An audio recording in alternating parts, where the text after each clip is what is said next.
I see a future to where the children do not come into this world traumatized, to where women are liberated in their birth experience and not abused while bringing new life into this world. I see a future where generations are liberated from the confines of systems that keep us down. In my Wild Mother Awakening, I step into this space that's not often discussed. All things spirituality, birth liberation, and wild motherhood, so that we can awaken the wild wisdom that we have within us and shift humanity for the evolution of the next generation.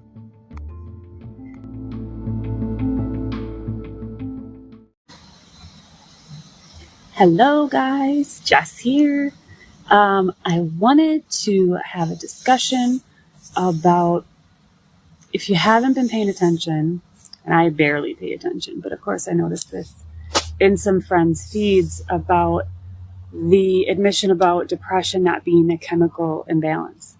And I think this is something important that people need to pay attention to.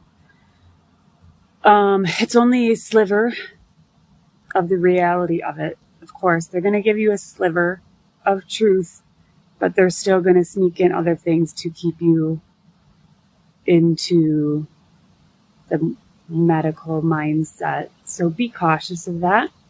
I have a feeling they'll probably shift into the idea of more, whether it be supplements or different types of medications, whatever that may be. But I posted a video that I did last year on my YouTube channel. Go to my YouTube on Wild Woman Motherhood, or I have it available on my Telegram, which is also Wild Woman Motherhood, or you can follow me on Facebook, Jess Olson. So the video there is what I talked about mental health and spirituality and the connection between them. And I get into the idea of depression is not a chemical imbalance. There's a storm coming in right now.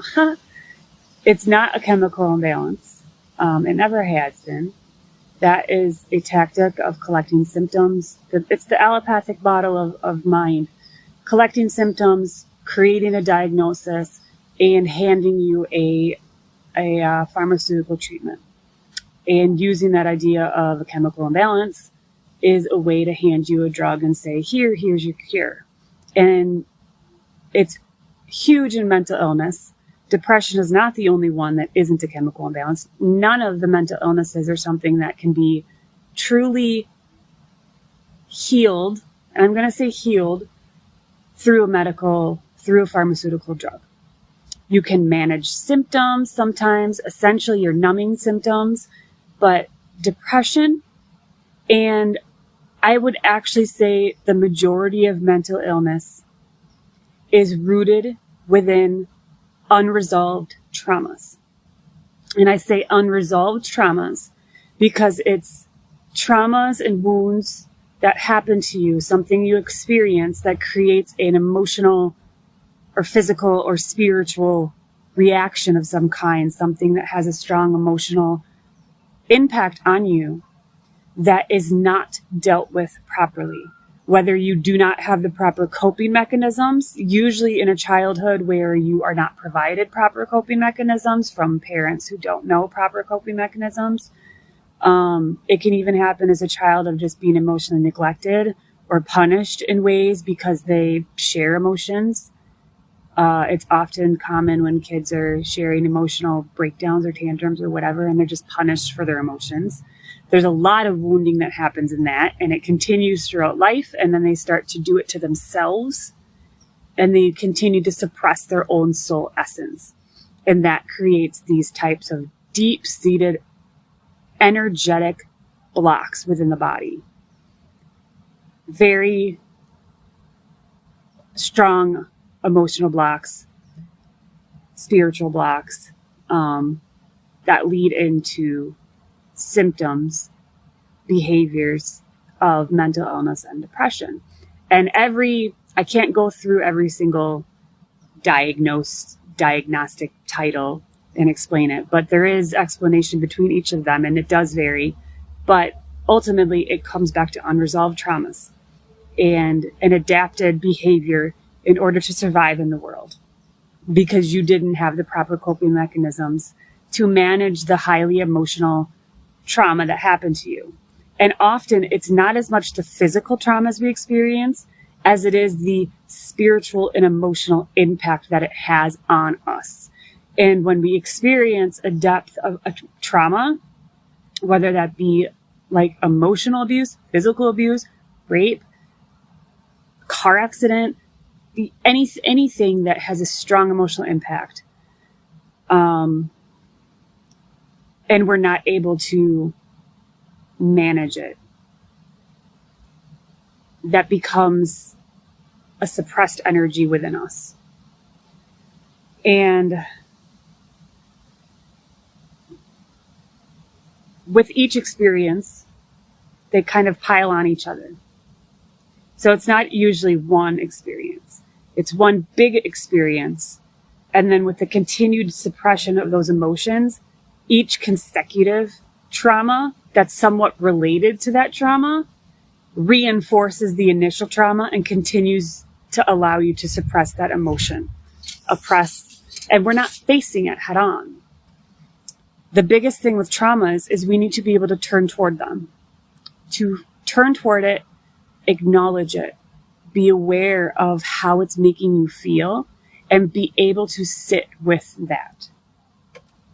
Feel it, allow it to be felt in your system. And this is the depths of somatic therapy. The energetic release of traumas, essentially. And each time we experience big emotional traumas and we suppress it, we're really fracturing parts of ourselves, fracturing parts of our soul, energetically fracturing. I think our soul is always whole. However, we are emotionally suppressing tiny fragments of ourselves with every trauma that's experienced that we suppress. So it's a sort of soul loss that's happening. And this is a big understanding within shamanic healing, is that with each trauma, you experience a little bit more soul loss, which kind of over time takes away that will to live and the desire to want to be here. And that's kind of that severity of depression, is the suicidal tendencies that come with it. With a lot of mental illness, really. It's not just depression. But we experience such deep soul loss in so many different ways. And we don't know how to get ourselves back. That's one of the harshest realities of it.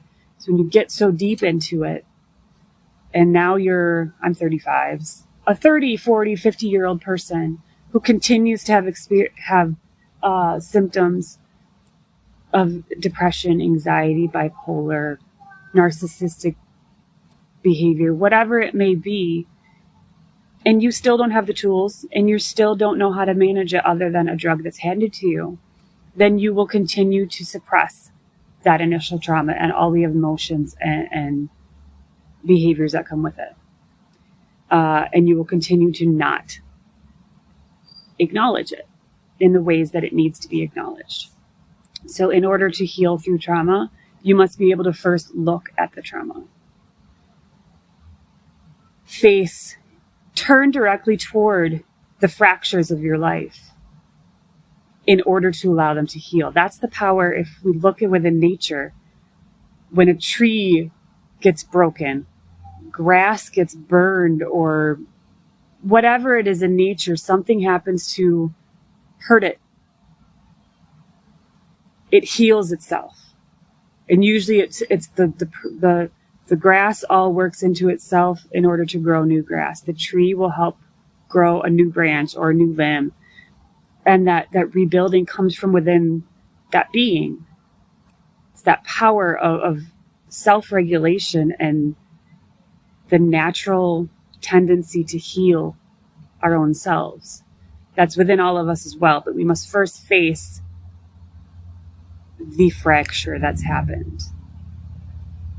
See where we're fractured and why, and how to break through that suppressed emotional state in order to bring your soul fragment back and to help create that wholeness again. I will never believe that pharmaceutical drugs treat mental illness. I shouldn't say it treats mental illness from the surface level. It numbs you to a point. It continues to suppress your emotional symptoms. So the pharmaceutical drugs that you get are continuing your toxic pattern of emotional suppression.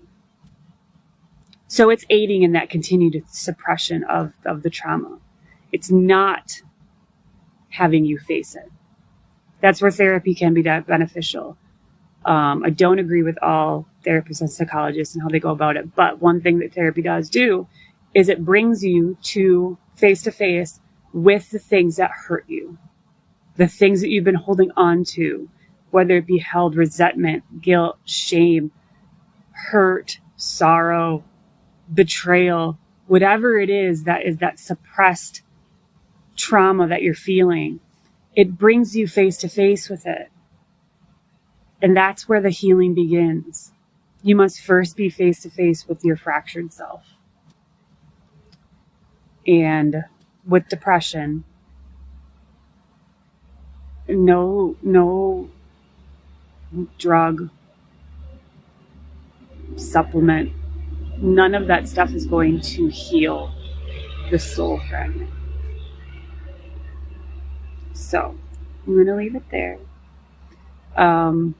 Like I said, be cautious of what comes out now after this admittance that depression isn't a chemical imbalance. It goes across the board for all mental illness. However, be cautious of the things that are now promoted after this being told. There will be supplement companies or whatever it is that will try to profit from this and advertise their thing as the healing that you need for depression or the right thing for you, whether it be supplement tincture, all of it. The healing comes within yourself. Nothing external is the solution. It all comes from within yourself. And if you need guidance to face that, seek that guidance, even if it's as simple as a therapist. So I hope you guys have a good evening, and bye.